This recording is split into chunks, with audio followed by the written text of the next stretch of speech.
ցանկացած նման ռուսերեն բառ ասեմ, բայց լավ բառ է, ռուսահայերեն բառ ասեմ, ձորգերը նման ցայտնոտը բնորոշ է հերացող բռնապետերին։ Երբ որ սկսում ես մասկի շոյով մարդիկ բռնել, ոչ մի բանի համար։ Երբ որ սկսում ես լրատվականներ փակել, երբ որ սկսում ես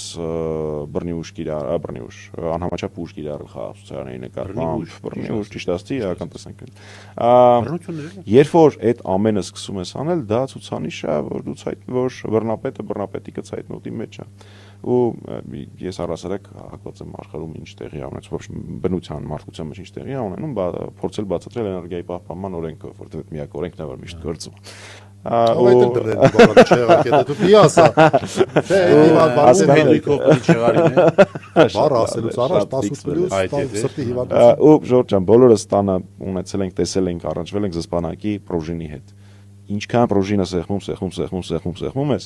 շատ ավելի ուժեղ է ու շատ ավելի շատ է հավանականությունը, որ ինքը պայթելու է մի օր, որ այդ հակազդեցությունը մի օր առաջանա։